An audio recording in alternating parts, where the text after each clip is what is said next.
Hello dear student, मैं विकास गुप्ता आपका हमारे यूट्यूब चैनल शिक्षा तक में स्वागत करता हूं। जैसा कि कल के वीडियो में कई बच्चों ने बताया कि सर क्लियरिटी की थोड़ी प्रॉब्लम थी वीडियो में, तो हाँ मैं मानता हूं, लेकिन कल क्या था, थोड़ा ट्रायल था और कुछ प्रॉब्लम की वजह से वीडियो क्लियर नहीं हो पाया। लेकिन हाँ, आज आपके लिए हम कुछ क्वेश्चन लेके आए हैं और कोशिश हमारी ये है आज की कि वीडियो आपको थोड़ा सा साफ़ सुथरा और अच्छा तरीके से दिखे। तो आइए ज़्यादा देर न करते हुए हम क्वेश्चन स्टार्ट करते हैं। क्वेश्चन नंबर 1 हमारा एसएससी सीजीएल 2011 में आया हुआ प्रश्न है। कह रहा है 1 + 1 अपॉन 1 + 1 अपॉन 1 + 1 अपॉन, इस तरह का क्वेश्चन एक हमारा बनता है पेपर में, तो जो कि पेपर की दृष्टि से देखा जाए बहुत इंपॉर्टेंट है और 1 नंबर क्वेश्चन जरूर आता है। ये क्वेश्चन करने के लिए पहले हम इसका एक कॉन्सेप्ट देखेंगे कि कॉन्सेप्ट कैसे सॉल्व करेंगे। तो इसका करने का तरीका क्या होता है कि याद रखिएगा हमेशा बेटा, इसका जो क्वेश्चन बनता है हमेशा 1 अपॉन की कंडीशन बनता है। जैसे 1 अपॉन 1 + 1 अपॉन 1 + 1 अपॉन 1 + 7/9 लिख दिया हमने। जब ये कंडीशन बनेगी हमेशा तो 1 अपॉन कंडीशन बननी चाहिए बेटा, याद रखिएगा। अब यहाँ पर क्वेश्चन जो दिया गया है देखो 1 अपॉन करके ऐसे दिया गया। अब इतना तो सॉल्व होगा। अब ये कंडीशन देख लिया, हमें ये चीज़ सीखनी पड़ेगी और करने में याद रखना। कुछ बच्चे क्या होते हैं कि इसका इससे गुणा कराते हैं, फिर इसको जोड़ते हैं, फिर गुणा कराते हैं, फिर जोड़ते हैं। सवाल क्या होता है हमारा, लेंदी होता चला जाता है। करने का तरीका क्या होगा हमारा बेहतरीन, ये 7/9 जो लिखा हुआ बेटा, तो आप पहले लिखिए 7, फिर लिखिए 9, याद रखिएगा। इसके बाद ये देखेंगे कि ये 1 + 1 + 1 जितनी बार दिया गया है, कितनी बार दिया गया, 1 2 3, उतने बार आप अल्फ़ाबेट लिखिए A B और C। जब A B C आप लिख लेंगे तो याद रखिएगा यहाँ पर ये देखना पड़ेगा प्लस है कि माइनस है कि प्लस है। तो देख रहे हैं सभी जगह प्लस है। जब प्लस है बेटा तो वैसे रखें सेकंड वाले में पहला वाला जोड़ेंगे, तो 9 7 16, 9 7 16। अब 16 9 25 और 25 16 बेटा कितना आ जाएगा, 41। तो हमारा जो फाइनल आंसर होगा वो हो जाएगा 25/41। ठीक है बेटा, ये इसका आंसर होगा। जब भी तो आइए इस क्वेश्चन को देखते हैं। हम मानेंगे इसको x बराबर। अब देखो ये कंडीशन हमने अभी आपको सिखाया किस तरह क्वेश्चन सॉल्व करना है। देखो 1 अपॉन 1 अपॉन अगर क्वेश्चन देखते हैं तो हमारा फिर से वही क्वेश्चन बनेगा 2/3। तो पहले आप बेटा क्या लिखेंगे, 2, और फिर लिखेंगे 3। अब देखो यहाँ पर 1 2 3 4 5 बार लिखा हुआ है, तो हम लोग क्या करेंगे, A B C D E, ये 5 बार लिख दिया हमने A B C D E, क्योंकि 1 2 3 4 5 बार लिखा हुआ है। फिर से बोला हमने, यहाँ देखेंगे प्लस है माइनस है, प्लस है माइनस है, क्या है, तो यहाँ सब में प्लस दिया गया है। तो आप क्या करेंगे, दूसरे वाले में पहले वाले को जोड़ेंगे। तो 3 2 5, 5 3 8, 8 5 13, 13 8 21, 21 13 बेटा कितना आ जाएगा, 34। अब बेटा इसका आंसर हमारा फाइनल क्या बनेगा, इसका जो हमारा आंसर बनेगा वो 21/34 बनेगा। लेकिन अगर सिर्फ इसका आंसर पूछ रहा होता तो 21/34 आ जाता। लेकिन इसका फाइनल आंसर हमारा क्या देंगे आप, इसका जो फाइनल आंसर हमारा देंगे ये 1 प्लस इसकी वैल्यू क्या निकाली हमने, 21/34, तो लिख देंगे 21/34। तो 34 एक कम 34 और 34 21 बेटा कितना आ जाएगा, 55। तो 55/34 ये इसका फाइनल आंसर होगा। कैसे क्वेश्चन पेपर बन सकता है, इसका सेकंड टाइप क्वेश्चन बन सकता है पेपर में, x बराबर 1 अपॉन 1 - 1 अपॉन 1 - 1 अपॉन 1 + 2/3। इस तरीके से पेपर में क्वेश्चन बन सकता है। हो सकता है यहाँ प्लस ना दे के माइनस दे दे, कोई दिक्कत नहीं है। माइनस कंडीशन क्या देखेंगे हम लोग। अब भैया करना क्या होगा हमारा, फिर वही तरीका होगा, 2/3 है, पहले आप 2 लिखिए फिर 3 लिखिए। अब यहाँ देखेंगे कितनी बार दिया गया, 1 2 3 बार 1 दिया गया, तो लिखिए A B और C। अब लेकिन याद रखिएगा अब जोड़ नहीं सकते क्योंकि यहाँ माइनस यहाँ माइनस यहाँ माइनस है। तो जब यहाँ माइनस दिया गया तो आप क्या करेंगे, दूसरे वाले में पहले वाले को क्या करेंगे, घटाएंगे। तो 3 में 2 गया बेटा, क्या बचेगा, 1। फिर आगे देख रहे हैं यहाँ भी माइनस है, इसलिए क्या करेंगे, दूसरे वाले में पहले वाला घटाएंगे। तो 1 में 3 गया बेटा कितना आएगा, -2। ठीक है, अब यहाँ भी देख रहे हैं माइनस है, तो आप क्या करेंगे, -2 में 1 गया बेटा कितना बचेगा, -3। तो हमारा जो फाइनल आंसर इसका बनेगा बेटा, तो -2/-3, तो आंसर आएगा 2/। अब हो सकता है बेटा इसी टाइप का फिर से प्रश्न दिया गया हो, लेकिन हो सकता है यहाँ प्लस कर दे, यहाँ माइनस कर दे और यहाँ प्लस कर दे। ठीक है, ऐसा भी क्वेश्चन बन सकता है। तो फिर से वही तरीका हमारा होगा, 2/3 दिया गया तो पहले 2 लिखिए फिर 3 लिखिए। अब यहाँ 1 2 3 बार दिया गया है तो A B और C। फिर क्या करेंगे, देखो यहाँ माइनस दिया गया है तो आप क्या करेंगे बेटा, दूसरे वाले में पहले वाले को क्या करेंगे, घटाएंगे। तो 3 में 2 गया 1, ठीक है। लेकिन आगे देख रहे हैं प्लस है, तो प्लस है तो क्या होगा, 1 + 3 कितना है बेटा, 4। फिर आगे देख रहे हैं प्लस है तो क्या करेंगे, जोड़ेंगे, 4 1 5, यानी दूसरे वाले में पहले वाले को जोड़ते हैं। तो इसका भी आंसर फाइनल क्या बनेगा बेटा, 4/5। अब बेटा इसका नया टाइप भी क्वेश्चन बन सकता है, जैसे कहते हैं x बराबर 1/2 प्लस 1/3 प्लस 1/4 प्लस 1/2। इस तरीके से क्वेश्चन अगर दे दे तो अभी तक क्या कर रहे थे, यहाँ 1 1 1 दे रहा था तो क्वेश्चन हम ABCD करके कर ले रहे थे। लेकिन सवाल और ज़्यादा टफ हो जाता है जब 1 ना देकर यहाँ दे दे 2 3 4 या कोई और नंबर दे दे। तो करने का तरीका फिर से हम वही करेंगे, 1/2 लिखा हुआ है तो ये 1/2, यानी पहले आप लिखेंगे 1 फिर 2।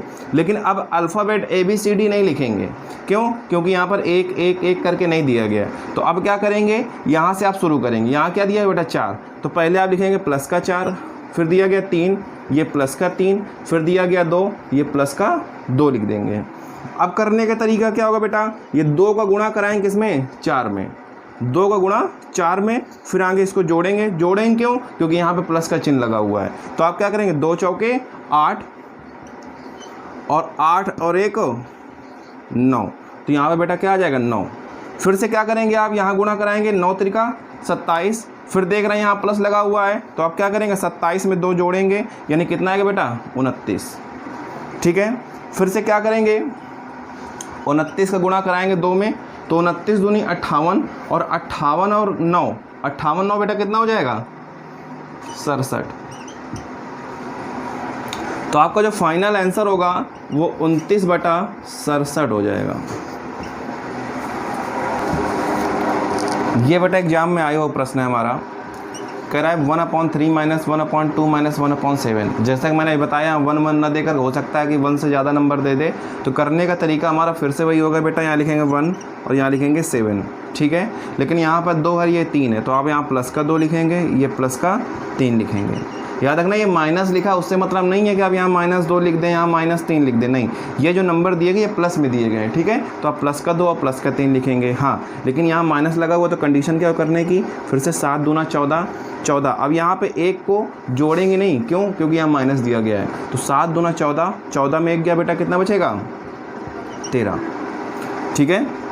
अब फिर से क्या करेंगे हम लोग, अब 13 आ गया जब हमारा, तो हम लोग क्या करेंगे, अब 13 के बाद में यहाँ कंडीशन आएगी, फिर से इसका इससे गुणा कराइए, 13 3 39 और 39 में क्या करेंगे बेटा, 7 घटाएंगे। क्यों, क्योंकि यहाँ पर हम देख रहे हैं कि 7 जब घटाएंगे 39 में, क्योंकि यहाँ पे माइनस लगा हुआ है, तो 39 में जब 7 घटा देंगे हमारा बचेगा 32।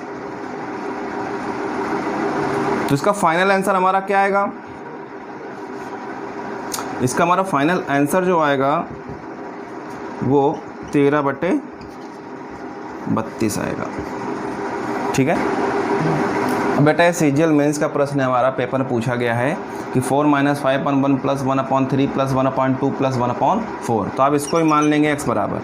लेकिन करने का तरीका भी हमने आपको सिखाया, 1/, में कंडीशन होनी चाहिए थी, लेकिन बेटा यहाँ 5 दे दिया, और 5 दे दिया तो बना तो सकते नहीं, तो हमें 1 यहाँ बनाना पड़ेगा। तो हम यहाँ का गुणा में 1 लिख दें, कोई दिक्कत नहीं। तो हम लोग क्या करेंगे, इतने पोर्शन को अलग से सॉल्व कर लेंगे।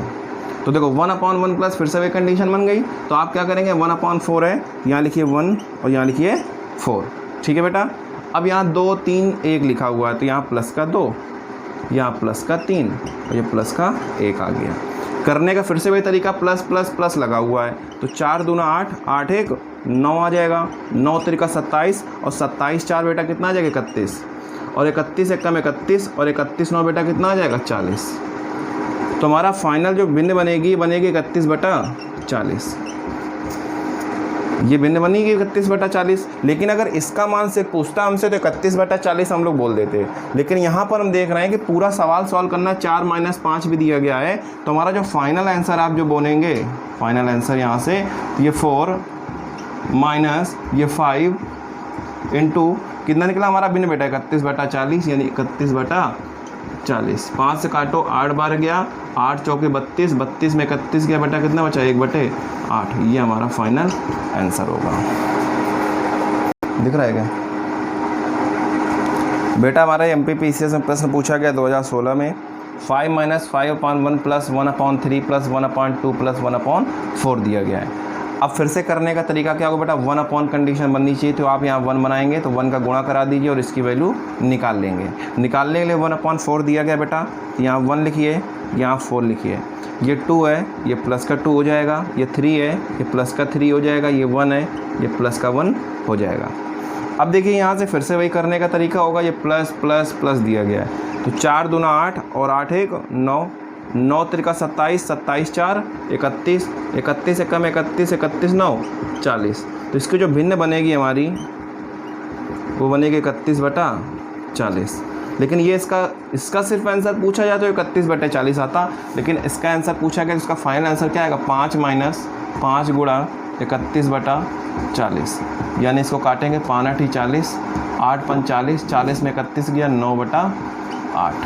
इसका ये आंसर होगा। जैसा बेटा हमारा लास्ट अगला क्वेश्चन दिख रहा है कि 60% का लगातार 2 डिस्काउंट देने के बाद में कह रहा है 1 डिस्काउंट देने के बराबर कौन सा डिस्काउंट होगा? ये हमारा क्वेश्चन है। तो ये बताइए 60% के 2 डिस्काउंट लगातार देगा, तो पहला डिस्काउंट अगर ये दे दे डिस्काउंट परसेंट हमारा 60% का D1 और D2% भी हमारा दे रहा है 60% का, तो डिस्काउंट देगा बेटा, तो डिस्काउंट मतलब कमी होता है, ये माइनस के लिख दीजिए यार। अब 2 डिस्काउंट लगातार देगा, 2 डिस्काउंट 1 डिस्काउंट के बराबर हमें बनाना है। तो याद रखिएगा कभी भी ऐसा क्वेश्चन आ जाए तो आप हमारा जो फ्रैक्शन मेथड था जो हमने आपको पहले वीडियो में सिखाया था, तो फ्रैक्शन बनाएंगे 60% की, और 60% की फ्रैक्शन बेटा क्या होगी? 60/100, यानी 3 कितना आ जाएगा? 5। ये डिस्काउंट है, यानी हम कह सकते हैं माइनस है, यानी 5 रुपये पहले कीमत रही होगी तो डिस्काउंट कितने का देगा? 3 का, यानी 5 रुपये कीमत है और डिस्काउंट 3 का, तो बेटा कितना बचेगा? 2।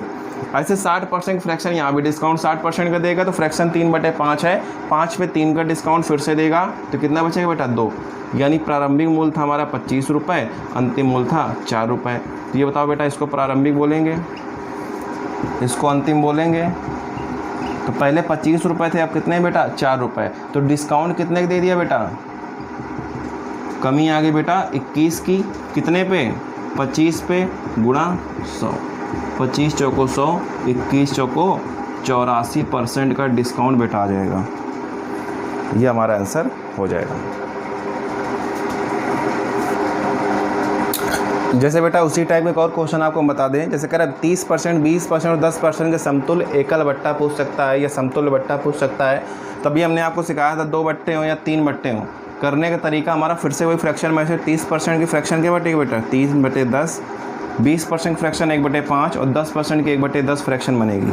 हम कहते हैं 10 पे 3 का डिस्काउंट देगा, क्योंकि डिस्काउंट दिया गया है, ये माइनस माइनस माइनस आप लगा लीजिए, यानी माइनस माइनस माइनस। तो 10 पे 3 का डिस्काउंट, यानी पहले 10 रुपये कीमत थी, अब 3 का डिस्काउंट कितना है बेटा? 7 रुपये। 5 रुपये प्रारंभिक कीमत थी, 1 का डिस्काउंट 4 रुपये। 10 रुपये प्रारंभिक कीमत थी, 1 का डिस्काउंट 9 रुपये। तो ये आ गया बेटा 500। ये कितना आएगा बेटा? 9 चौको 36 और 36 7 कितना होता है बेटा? 6 7 42, 7 त्रिका 21, 21 4 25। ठीक है बेटा, तो 500 रुपये प्रारंभिक था, 252 बचा, तो कितने कमी आ गई बेटा? 248 की, कितने पे?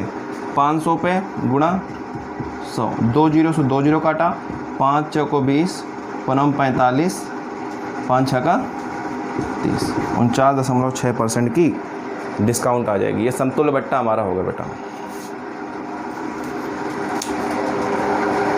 जैसे बेटा हमारा अगला क्वेश्चन कह रहा है कि किसी मानचित्र के लिए पैमाना 1:4 × 10⁵ दिया गया है। यदि मानचित्र में 2 बिंदुओं के बीच की दूरी 4 सेंटीमीटर हो, यानी पैमाना बेटा जो हमारा दे रहा है वो दे रहा है 1:4 × 10⁵, ठीक है। यदि मानचित्र में दोनों बिंदुओं के बीच की दूरी कह रहा है 4 सेंटीमीटर हो, 2 बिंदुओं की दूरी, यानी 2 बिंदुओं की दूरी जो बीच की दे रहा है वो 4 सेंटीमीटर दे रहा है बेटा। तो कह रहा है कि इनके बीच की वास्तविक दूरी बताइए। जब भी ऐसा क्वेश्चन बेटा आया तो पैमाना आप समझ रहे हो बेटा, पैमाना का मतलब यहाँ पर क्या है, 1:4 × 10⁵ का मतलब ये है कि यहाँ जो 1 की वैल्यू बेटा है वो दिया गया है 4 × 10⁵ सेंटीमीटर। याद रखिएगा, जब भी ये सेंटीमीटर दिया गया होगा तो आप बनाएंगे इसको मीटर में, तो 1 की वैल्यू निकालेंगे तो याद रखना 1 सेंटीमीटर में कितने मीटर होते हैं बेटा, 10⁻²। 2 से 2 कटेगा, जब 2 से 2 काटेंगे हाथ तो बनेगा 4 × 10⁻³ मीटर, और 10⁻³ मीटर मतलब है 4 किलोमीटर। हम कह सकते हैं ये 1 का मान है 4 किलोमीटर, यानी ये 1 सेंटीमीटर का मान है। ये 1 बेटा क्या होगा हमारा, ये 1 होगा हमारा सेंटीमीटर का मान, ये 4 किलोमीटर। तो हमसे पूछा गया है दोनों बिंदुओं के बीच की दूरी 4 सेंटीमीटर है। जब बताओ 1 सेंटीमीटर का मान 4 किलोमीटर है, यानी 1 सेंटीमीटर की वैल्यू हमारी 4 किलोमीटर है, तो याद रखिएगा 4 सेंटीमीटर का मान क्या आ जाएगा, 4 × 4 किलोमीटर, यानी आ जाएगा 16 किलोमीटर। फाइनल आंसर हो जाएगा।